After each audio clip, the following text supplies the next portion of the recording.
welcome back to my channel. For those that don't know me, my name's Jess and recently I shared my burnout story.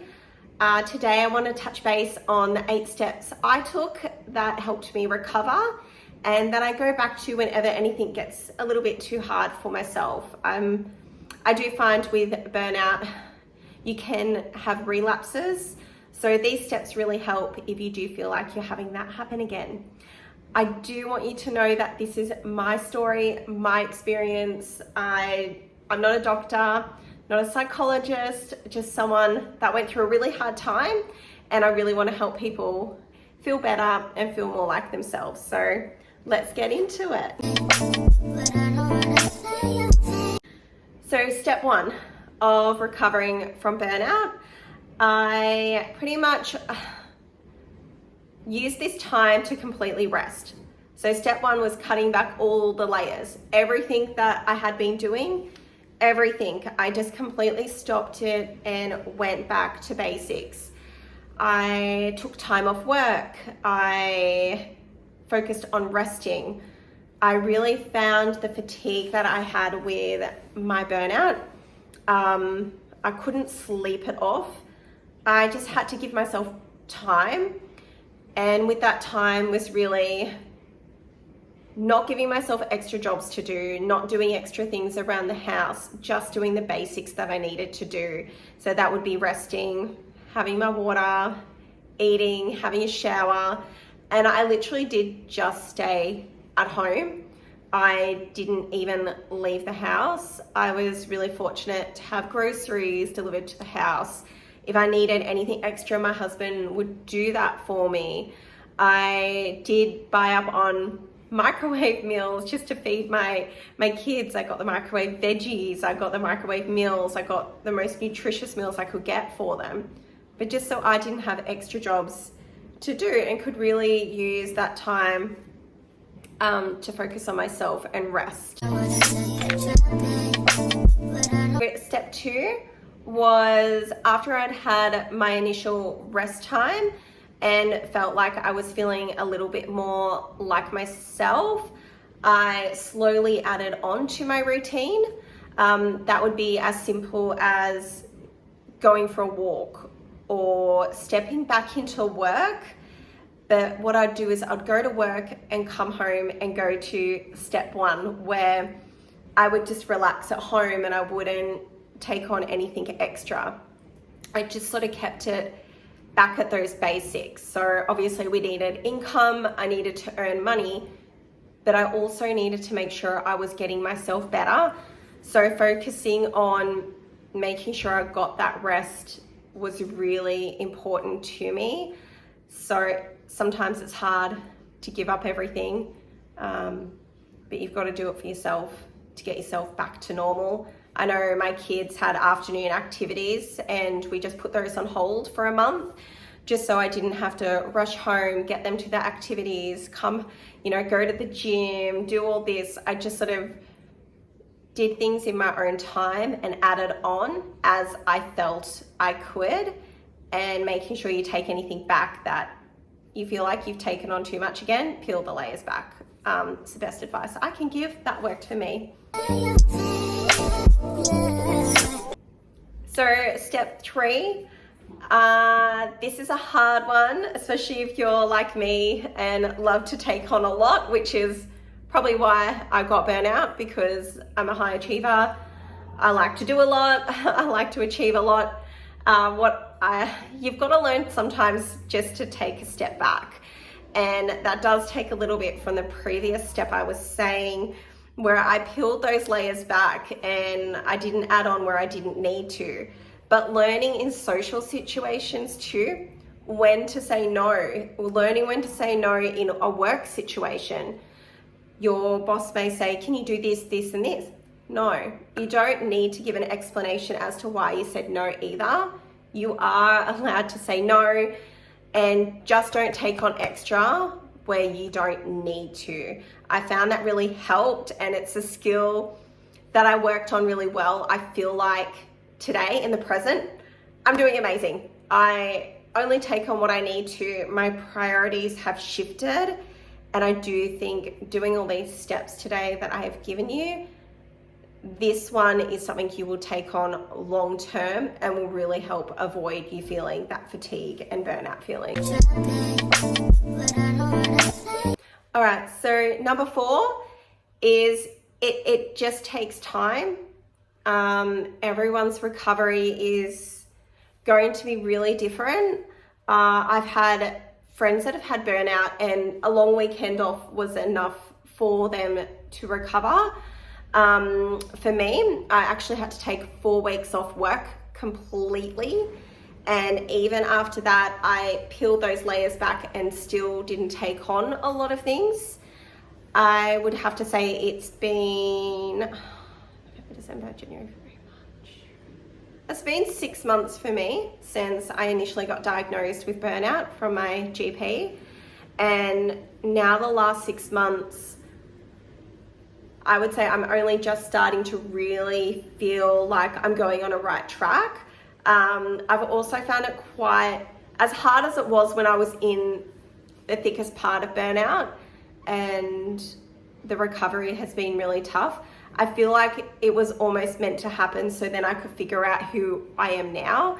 And it's really taught me a lot about myself and about what I'm capable of, but also what I don't have to do if I don't want to. So it has taught me a lot about myself and where I want to be and where I want to go. So yeah, also proud of the person I've turned into. So if you're not seeing the light of day with your burnout, I just want you to know you will see it, and you'll look back and you'll be so proud of yourself that you looked after yourself through this journey and got yourself better.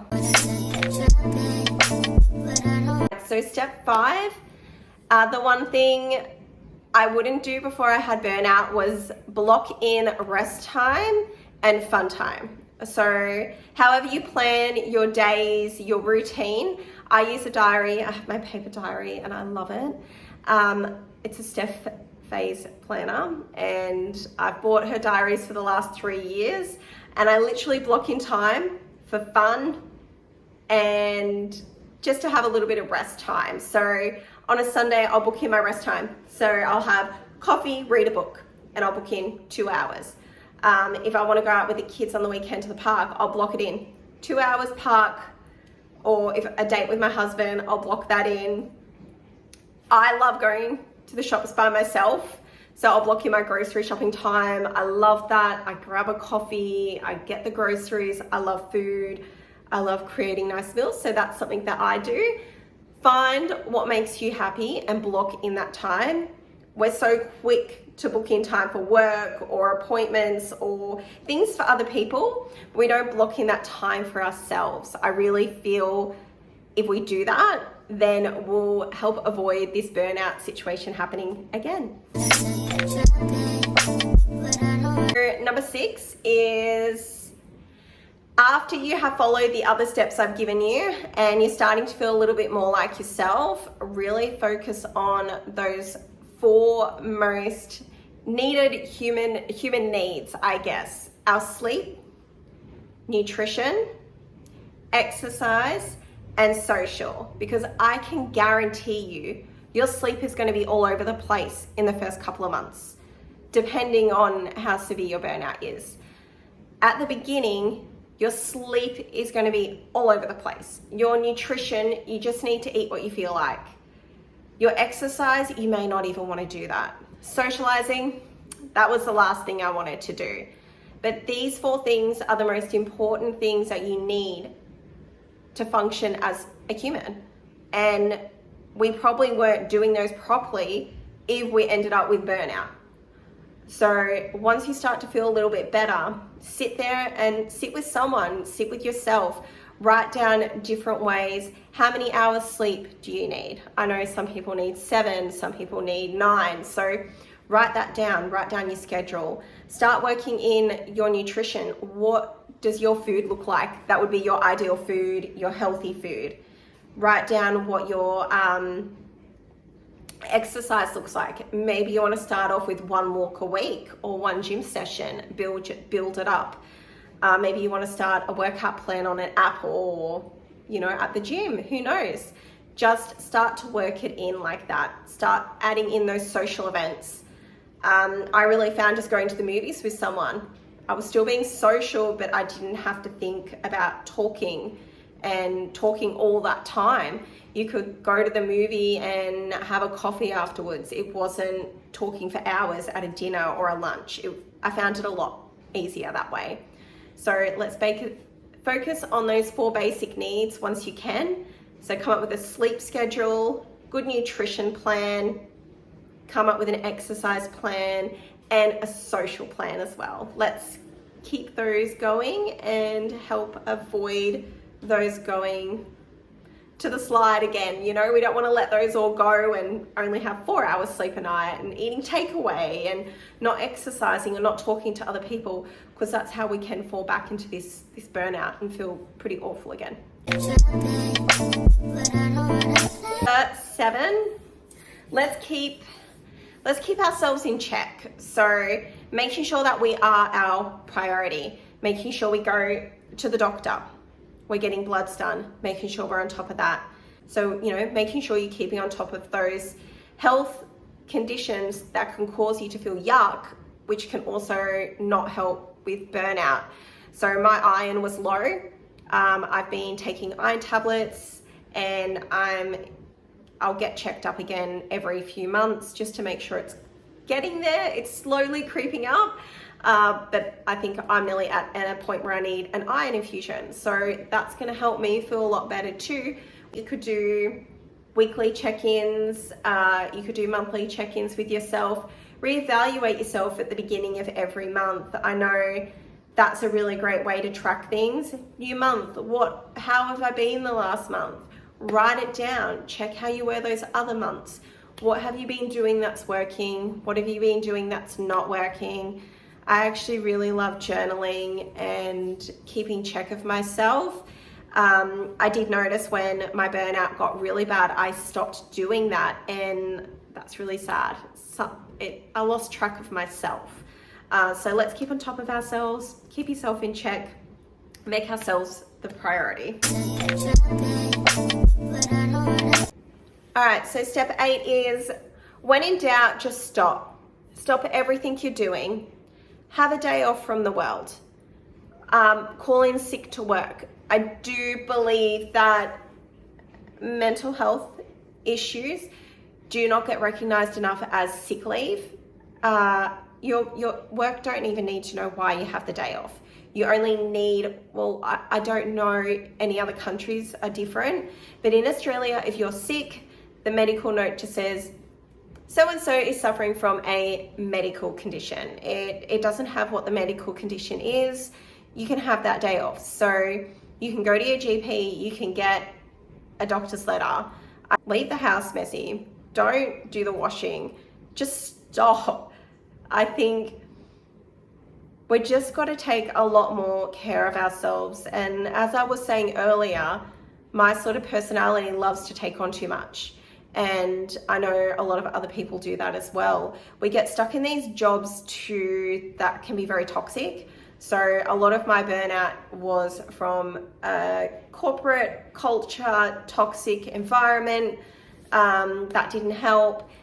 That sort of caused issues within my personal life as well. So just making sure you stop and figure out what's really going on. I did have to do that many times before I realized it was actually my job causing me to have this burnout. And finally, when I left, I was on my true path to recovery. So just stop and reevaluate, and I know you'll be able to find the right answers. Thanks for watching my video on my steps for recovering from burnout. If you liked my video, please like, subscribe to my channel, and leave a comment below if you liked anything or it's worked for you, or there's anything that you've done that's worked for you. I would love to hear it. And yeah, I've got lots more videos coming up on lifestyle, health and fitness, so look forward to seeing you all again. Thanks guys.